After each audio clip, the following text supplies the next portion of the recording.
Excellent. இப்போ என்ன பண்ண போகிறோம் அப்படின்னா, மேலே இருக்கிற மெனுவையும் சைட் பாரையும் நம்ம எப்படி கொண்டு வர போகிறோம் அப்படிங்கிறது தான் இங்கே இம்பார்ட்டண்ட்டான விஷயம். ரொம்ப ரொம்ப சிம்பிளுங்க. ஃபஸ்ட்டு வந்து இந்த டாப் மெனுவை எப்படி கொண்டு வரதுன்னு பார்க்கலாம். அதுக்கு முன்னால் நீங்கள் என்ன பண்ணுங்கள் அப்படின்னா, இந்த சோர்ஸை வந்து டவுன்லோட் பண்ணுங்கள். கீழே வந்து டிஸ்கிரிப்ஷனில் இருக்கும். ஆக்சுவலாக பார்த்தீங்கன்னா உங்களுக்கு இந்த மாதிரி theme.zip இருக்கும். இதை அன்ஜிப் பண்ணிங்கன்னா இப்போது ஸ்டேஜ் 3 இந்த சோர்ஸ் படி பார்த்தீங்க அப்படின்னா இப்போ இது வந்து லேட்டஸ்ட் இப்போ ஸ்டேஜ் 3 இருக்குது. இதை நீங்கள் காப்பி பண்ணி போட்டு நீங்கள் அனலைஸ் பண்ணலாம். இப்போ இதை தான் நம்ம எக்ஸ்பிளைன் பண்ண போகிறோம். சரி, இப்போ முதல்ல என்ன பண்ணலான்னா, மெனு எங்கே வருது? ஆக்சுவலாக டாப்பில் வருது இல்லைங்களா, ஹெடரில் வருது.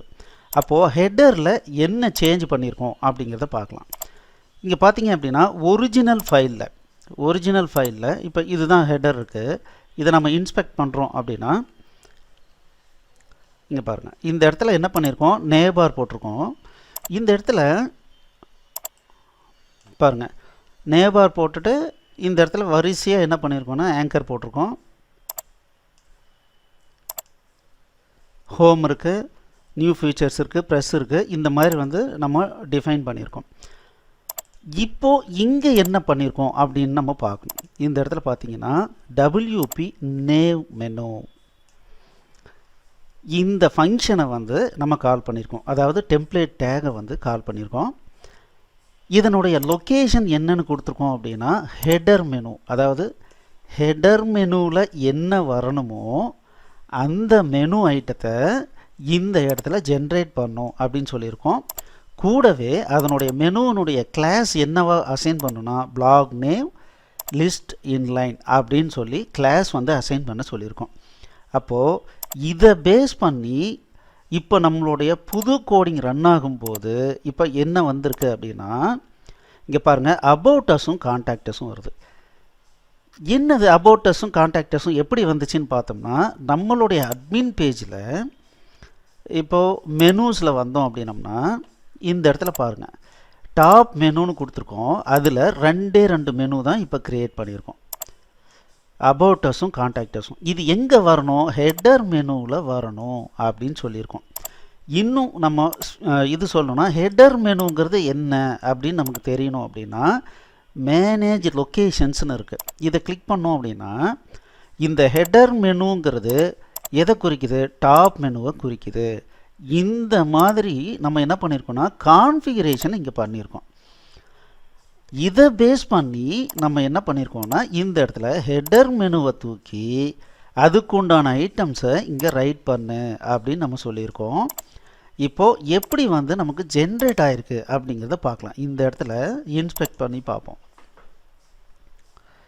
இங்கே பார்த்தீங்கன்னா கண்டெய்னருக்குள்ளார இப்போ இதுதான் இப்போ வந்து ஜென்ரேட் ஆகிருக்கு. என்ன ஜென்ரேட் ஆகிருக்கு, div menu top menu container.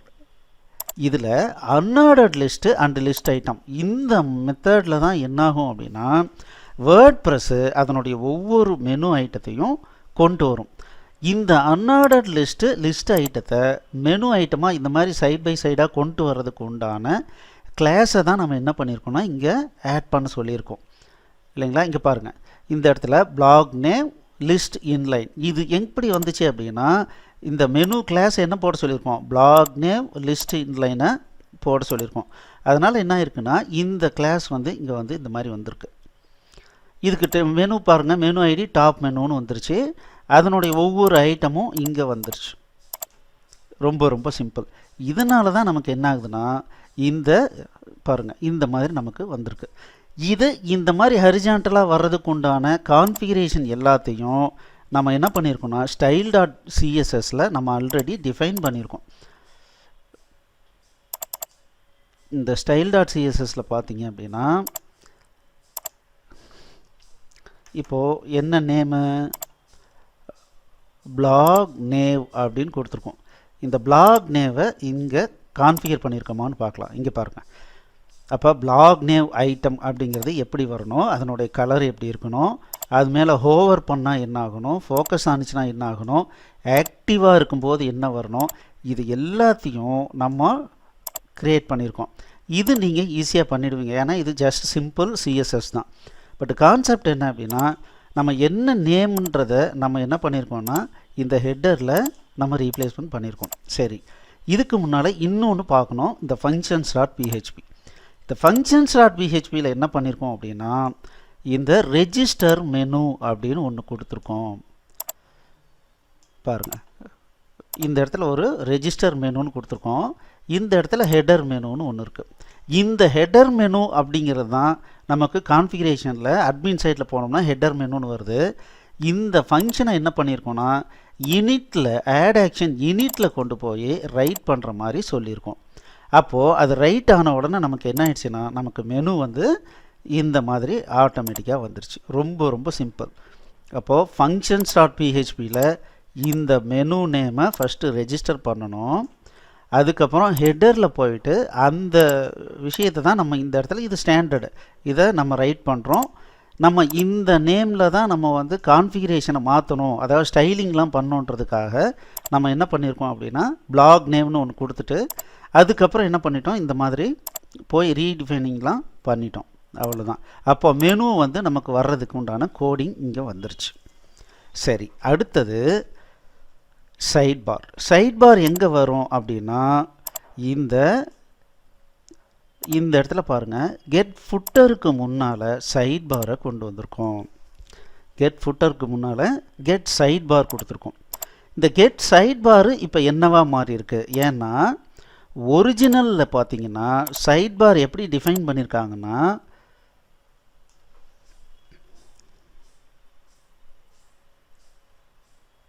இந்த இடத்துல பாருங்கள் அபவுட் இருக்குது, தென் இந்த இடத்துல ஆர்கைவ்ஸ் இருக்குது, இந்த மாதிரிலாம் இருக்குது. வேற இது எல்லாத்தையும் ஆக்சுவலாக வேர்ட்ப்ரெஸ்ஸில் பொறுத்த வரைக்கும் எது கண்ட்ரோல் பண்ணுது அப்படின்னா விட்ஜெட்ஸ் தான் கண்ட்ரோல் பண்ணுது. இங்கே பார்த்தீங்க அப்படின்னா அட்மின் சைட்டில் விட்ஜெட்ஸ் வந்தோம் அப்படின்னம்னா இங்கே பார்த்தீங்கன்னா 2 சைட் பார் இருக்குது. ஒன்று வந்து சைட் பார் 1, இன்னொன்று சைட் பார் 2ன்னு அர்த்தம். 2 சைட் பார் வந்து டிஃபால்ட்டாக வேர்ட்ப்ரெஸ் நமக்கு கொடுக்குறான். இது ஒரு ஸ்டைல்லையும் இது ஒரு ஸ்டைல்லையும் வர மாதிரி கொடுக்குறான். எந்தெந்த சைட் பாரில் என்ன ஐட்டம் வரணுங்கிறத நம்ம டிசைட் பண்ணிக்கலாம். இங்கே பார்த்தீங்கன்னா சைட் பார் 1ன்றதுலாம் இந்த பேக் எண்ட் பார்த்தீங்க அப்படின்னா இந்த கலரில் வந்திருக்கு. சைட் பார் 2ல் இது ரெண்டும் வந்திருக்கு. ஏன் இது ரெண்டும் வந்திருக்குன்னா இந்த சைட் பார் 2ல் டேக்ஸையும் வீடியோ கலெக்டிவா நாலேஜ் அகாடமியும் கொடுத்துருக்கோம். அதனால் என்ன ஆயிருக்குன்னா இது ரெண்டும் இங்கே வந்திருக்கு. சரிங்களா? அப்போது இந்த என்டையர் சைட் பாரில் வர கண்டென்ட்டை நம்ம எதுவுமே கண்ட்ரோல் பண்ணவே முடியாது. ஜஸ்ட்டு ஒரு ஸ்கிரிப்டை ரைட் பண்ணோன்னா இந்த சைட் பாரை ஜென்ரேட் பண்ணி கொடுக்க வேண்டியது வேர்ட்ப்ரெஸ்ஸினுடைய வேலை. சரிங்களா? அப்போது இந்த நம்ம தெரிஞ்சிக்க வேண்டியது விஷயம் என்னென்னா இதுக்கு பேர் சைட் பார் 1, இன்னொன்று இருக்குது அதுக்கு பேர் சைட் பார் 2. இதை ரெண்டையும் முதல்ல நான் கான்ஃபிகர் பண்ணோம். இதை எங்கே கான்ஃபிகர் பண்ணுறேன்னா functions.phpயில் இது ஸ்டாண்டர்ட் கோடிங். இங்கே பார்த்தீங்கன்னா widgets initன்னு சொல்லிட்டு இருக்குது. அதில் ரெஜிஸ்டர் சைட் பார் அப்படின்னு கொடுத்துட்டு அதனுடைய ஃபஸ்ட்டு இங்கே பார்த்தீங்க அப்படின்னா சைட் பார் 1, சாரி இங்கே இருக்குது, இங்கே சைட் பார் 1 அப்படிங்கிறது ஒரு ஸ்டாண்டர்டான நேமு. இந்த நேமில் என்ன பண்ணியிருக்கோம் அப்படின்னா அதனுடைய ஓப்பனிங் டேக் எப்படி இருக்கணும், க்ளோசிங் டேக் எப்படி இருக்கணும்னு கொடுத்துட்டோம். அதே சமயத்தில் பிஃபோர் டைட்டில் என்ன, ஆஃப்டர் டைட்டில் என்ன அப்படிங்கிறத கொடுத்துட்டோம். டைட்டிலுக்கு முன்னாலே H4 வரணும், டைட்டில் வந்து முடிஞ்சோடனே H4 வந்து க்ளோஸ் ஆகணுன்றது கொடுத்துட்டோம். இதுக்கு பேர் சைட் பார் 1ன்னு கொடுத்துட்டோம். அதே மாதிரி பார்த்தீங்க அப்படின்னா சைட் பார் 2 அப்படின்றதையும் நம்ம டிஃபைன் பண்ணிட்டோம். இதனுடைய ஸ்டைல் எப்படி இருக்கணுன்றதை நம்ம இந்த மாதிரி கொடுத்துட்டோம். இந்த இடத்துல பார்த்தீங்கன்னா சைட் பார் மாடியூல் இன்செட்னு நான் வந்து அடிஷ்னலாக இங்கே கிளாஸ் கொடுத்துருக்கேன். இந்த இடத்துல அது கிளாஸ் கொடுக்கல. அதனால் என்ன ஆயிடுச்சுன்னா நமக்கு இன்செட்னா இந்த பேக்ரவுண்ட் கலரோடு வருது, அந்த இன்செட் இல்லைன்னா ஒயிட் பேக்ரவுண்டில் வருது. அப்போ முதல்ல என்ன பண்ணுறோன்னா ஒரு ஃபங்க்ஷன் எழுதி விட்ஜெட்ஸுக்கு உண்டான கோடிங்கை, அதே மாதிரி ஃபுட்டர் டெக்ஸ்ட் பார்த்திங்கன்னா இது ஃபுட்டரும் இதிலே கண்ட்ரோல் ஆகிடுது. இங்கே பாருங்கள், இங்கே ஃபுட்டரில் என்ன வரணுங்கிறத நம்ம என்ன பண்ணியிருக்கோம்னா ஃபுட்டர் டெக்ஸ்ட்டு வந்து பேஸ் பண்ணி ஃபுட்டர் காப்பிரைட் டெக்ஸ்ட் அப்படிங்கிறத இங்கே கொடுத்துருக்கோம். இந்த ஃபுட்டர் காப்பிரைட் டெக்ஸ்ட்டை நம்ம வந்து ஆக்சுவலாக அட்மினில் போய் கண்ட்ரோல் பண்ணுவோம். அப்போது அதையும் இங்கே கொடுத்துட்டோம். அப்போ இங்கே வந்துருச்சு. இதை என்ன பண்ணுறோன்னா ஆட் ஆக்ஷனில் widgets initன்ற நேமில் அந்த ஃபங்க்ஷனை வந்து கால் பண்ணிடுறோம். இப்போ என்ன ஆகுது அப்படின்னா என்னுடைய தீமில் இந்த சைட் பார் அப்படிங்கிறது எப்படி வரணுங்கிறத நான் இங்கே ரெஜிஸ்டர் பண்ணிட்டேன். விட்ஜெட்ஸ் இனிட் வழியாக நான் ரெஜிஸ்டர் பண்ணிட்டேன். அப்போது இதை என்னுடைய தீமில் எங்கே வரணுங்கிறத எப்படி டிஃபைன் பண்ணியிருக்கேன்? கெட் சைட் பார் வழியாக டிஃபைன் பண்ணியிருக்கேன். இந்த கெட் சைட் பார்ங்கிறது என்ன பண்ணுன்னா சைட் பார் டாட் பிஹெச்பியில் என்ன கொடுத்துருக்கோமோ அதை கொண்டு வந்து இங்கே கொடுக்கும். இப்போ சைட் பார் டாட் பிஹெச்பி என்ன பண்ணுதுன்னா இங்கே பார்த்தீங்கன்னா காலம் SM3 1 ஆஃப்செட்டு பிளாக் சைட் பார் அப்படிங்கிற கிளாஸ் நேமில் டிஃபைன் பண்ணிடுது. அப்போ இங்கே என்ன பண்ணியிருக்கோன்னா இந்த டைனமிக் சைட் பாரை நான் ரைட் பண்ணுறேன். அதுவும் எப்போது அந்த சைட் பார் ஆக்டிவாக செட் பண்ணியிருக்காங்களா, அது வேணும்னு ட்ரூ கொடுத்துருக்காங்களா. சப்போஸ் சைட் பார் வேண்டான்னு கொடுத்துருந்தாங்கன்னு வச்சுக்கோங்க, அப்போ அது வராது. அப்போ இந்த பேஜில் பார்த்தீங்கன்னா அப்போ எந்த சைட் பார் 1 இருந்ததுன்னா இது ரைட் ஆகும். சைட் பார் 2 வேணும்னு ட்ரூ கொடுத்துருந்தாங்கன்னா இது ரைட் ஆகும். அப்போது சைட் பாருக்கு உண்டான கோடிங்கை அப்படியே தூக்கிட்டு பிஹெச்பி ஃபங்க்ஷன் காலை இங்கே மாற்றிட்டோம். இந்த சைட் பார் 1 அந்த சைட் பார் 2ங்கிறது என்ன அப்படிங்கிறத ஃபங்க்ஷன்ஸில் இங்கே டிஃபைன் பண்ணிட்டோம். அப்போது இந்த சைட் பாருக்கும் ஃபங்க்ஷன்ஸுக்கும் லிங்க் வந்துருச்சு. இந்த சைட் பாரை இண்டெக்ஸ் டாட் பிஹெச்பியில் கொண்டு வந்து இங்கே கொடுக்குறோம். சரி, இப்படி வரும்போது இந்த சைட் பார் எப்படி சைடில் வந்துச்சு அப்படின்னு பார்த்தோன்னா அதுக்கு தான் இந்த பிக்சர் கொடுத்துருக்கோம். இது நம்மளுடைய ஒரு ரோ, இந்த என்டையர் இதையும் ஒரு ரோன்னு சொல்கிறோம். அதில் கால் SM8ங்கிறத நம்ம பிளாக் கண்டென்ட் வர்றதுக்காக டிஃபைன் பண்ணியிருக்கோம். கால் SM3 இந்த நடுவில் வர்றது வந்து ஆஃப்செட். இந்த கேப் என்ன அப்படின்னா கால் SM ஆஃப்செட்டுன்னு கொடுத்துருக்கோம். இது பார்த்தீங்க அப்படின்னா இந்த இதில் வந்து இங்கே சைட் பாரில் பார்த்தோன்னா பாருங்கள் கால் SM3 கால் SM ஆஃப்செட் 1. அப்போ ஒரு இது தள்ளி வரணும் அப்படின்னு சொல்லியிருக்கோம். அதனால் என்ன ஆகுது அப்படின்னா இப்போ இந்த இடத்துல நான் இப்போது இன்ஸ்பெக்ட் பண்ணுறேன்.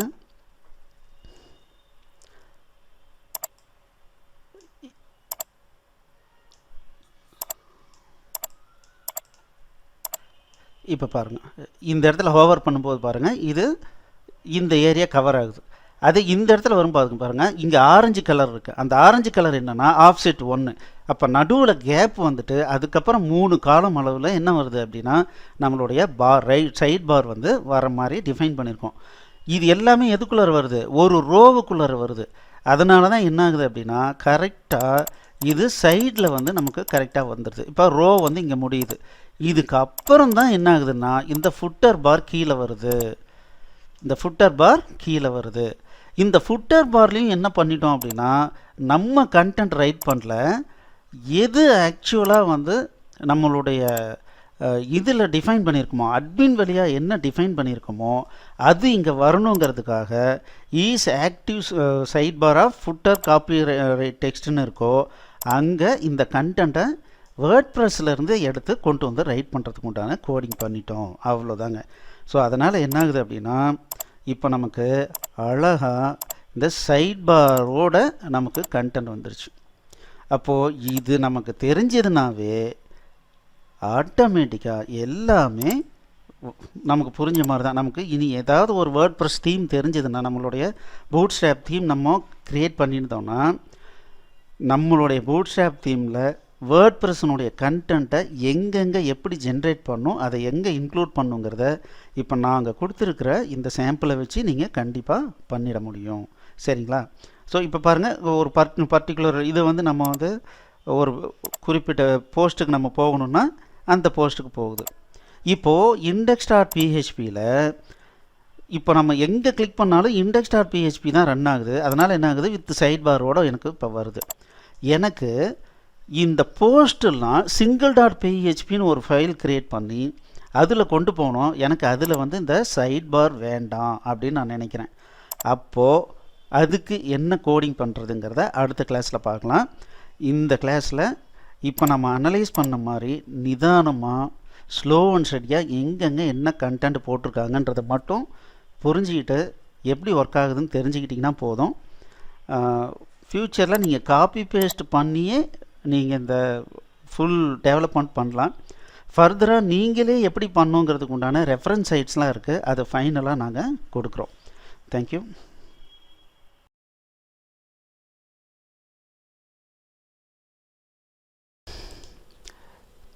எக்ஸலண்ட். இந்த வீடியோ உங்களுக்கு பிடிச்சிருந்தால் லைக் பண்ணுங்கள், எங்கள் சேனலுக்கு சப்ஸ்கிரைப் பண்ணுங்கள், இந்த வீடியோவை ஷேர் பண்ணுங்கள், குறிப்பாக உங்களுடைய கமெண்ட்ஸ் எழுதுங்க. மேலும் எங்களுடைய அனைத்து கோர்ஸ் என்னென்ன வச்சுருக்கோன்றதை பார்க்குறதுக்கு கீழே இருக்கிற டிஸ்கிரிப்ஷனை கண்டிப்பாக படிங்க. தேங்க்யூ.